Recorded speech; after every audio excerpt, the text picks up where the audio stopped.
One of the first tours we did in Vietnam with our kids was to the Mekong Delta. So we were picked up at 8:30 a.m. by the tour company that we had arranged. This was a private transfer because we had the kids with us, we had my brother with us, and that was the plan. We were just going to spend a day exploring the Mekong River Delta. So what you're seeing here is the rest stop, which is about 2 hours into our journey. We saw these pears, or fruit I should say, and we were curious, and our guide bought some so we could taste. But obviously it was like 10:30 in the morning now, and I saw a banh stand, so I had to go. It was mostly gestures, even though I was using Google Translate, pointed and got myself a little bite, but as usual, Apollo ended up eating most of it. But anyway, we got back in the van and headed to the actual destination. So it is now 11:30 by the time we get here. Most people come early in the morning to see the floating markets, but we decided we wanted something a bit more leisurely. And honestly, this day trip was one of my favorite trips looking back because we all learned so much. So let me tell you about everything that we did here.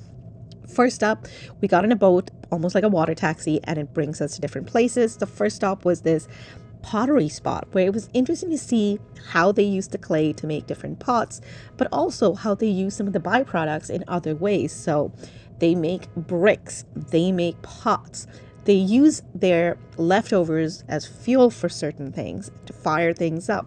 So that was really fascinating. And even with the grains, to see how they use the rice and the rice husks to fuel things. Once we saw all the pots, we got back onto our little water taxi and made our way along the river. Now, historically, this was a very important trading route back in the day, but today what we see is a vast maze of rivers, swamps, and islands. And as we got back into our water taxi, we actually were approached by this lady, all part of the tour, don't worry. She took us into these swampy areas through the mangroves, and we had our chance to try our hands at rowing these boats. It's not easy. Our next stop was so educational. First up was learning about the bees, seeing how the smoked bees do not attack you, and we were encouraged to poke our finger in there and taste it. Apollo was a bit cautious, as you can see.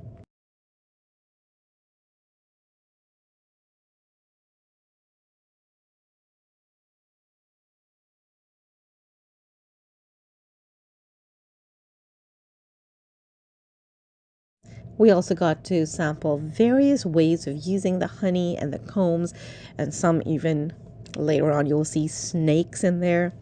There was a little gift shop, so obviously we had to buy some stuff here. I bought some amazing jasmine tea, heads up. And then they had a little tea ceremony where we enjoyed some of their candies as well as the tea, and this was interesting. They have a way to tell if something is pure honey, so listen up. Pure honey without the sugar. Yeah. After 1 minute, take out. It look like the Boiled. green onion. Okay. So there you go. Green onion comes out boiled after a minute in pure honey. Fascinating, right?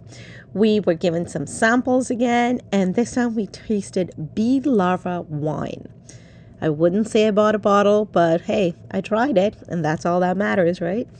There was some really cool and expensive honey here as well, perfect for gifts. Next up, we visited a candy factory. This is coconut candy, and oh my god, it was so delicious, and it was fascinating to watch these ladies make them. But our guide took us through the entire process, so here he is showing us how the coconut starts from scratch. I mean, my mom does some of this in the kitchen, so I've seen this before, but it was interesting for the kids to see it. And there were people cooking all sorts of stuff here, which was a bit confusing, but we learned about them all. Once a concoction is boiled, it's dried out here in this format, and this is how they cut it, and then they were rolling it. Honestly, fascinating and delicious. This was the snake wine I was telling you about. We tried it, we were here. We were curious. All right, let's talk about rice paper. I think many of us have eaten those spring rolls, but had no idea how it's done. So here, actually, this is what I was talking about. That is the leftover coconut husk that they've repurposed for the fire. Anyway, I'm so excited. I actually learned how to make Vietnamese rice paper. So there's this soaked raw rice that's ground with water and into a slurry, and then that's the batter that I am spreading over there on a cloth that's stretched over a white pot of boiling water. I'm clearly no expert, but I'm trying. Luckily, the master, she was there to help me. So once the batter is put on it. We closed the lid for a minute, and then this was a really tricky part. Took me a few minutes to figure this out, but hey, I did it. It's not perfect, but I did it, and that's what is most important.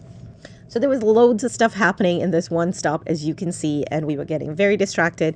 But the beauty of having a private tour is that we were able to just hang around where we wanted and go with the flow. So we saw this, and then we were curious. I don't think our tour guide anticipated we'd hang around here as long as we did, but we did. This was popped rice, which reminded me a little bit about Rice Krispies, because they sell them in different flavors, and we got to see it from start to finish because we were so curious. So this is how the rice actually grains go into a pot with sand, and somebody's stirring it right in front of us, and we can hear the crackling as the rice pops. So basically kind of like popcorn. And then everything else that happened was hands-on, because Apollo got in there, was told to shake the sand off and shake the husks off to get it, and we were sampling obviously as we went along, and then we saw how each of the different flavors were put in, and we were mesmerized. We were just watching these skilled workers go at it, and we saw it from start to finish, and then we had to buy some because we knew that all the grandparents would want to see it, because we have the videos to prove how it was made. We tasted it right then and there, and next time we ever see this on shelf, we will never complain about the cost, because I cannot believe the amount of effort that goes into making these. So obviously there was lots of samplings. We had more tea, we purchased a couple more goods, and then we walked over to our lunch destination. It is now 2:30. Again, I do not think we were supposed to hang around at this spot in the Mekong Delta for as long as we did. Luckily, our tour guide wasn't too annoyed with us. But hey, that's the beauty of having a private tour, right?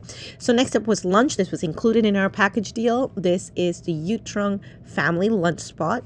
I think they have a homestay, but you can also book some meals there. So had some traditional meals that we haven't had before. And then on the way back home, we stopped in at the Vinlong market. Now, this stop was supposed to be longer, but we cut it short because we did not want to visit the wet market. I would have loved to do an overnight trip to learn more things, but this day trip to the Mekong Delta was perfect for us. And my tip is, yes, get a private tour if you can, especially if your family likes to stop in at places. And also just remember that ensure that the driver takes a speedy route, because coming back, traffic was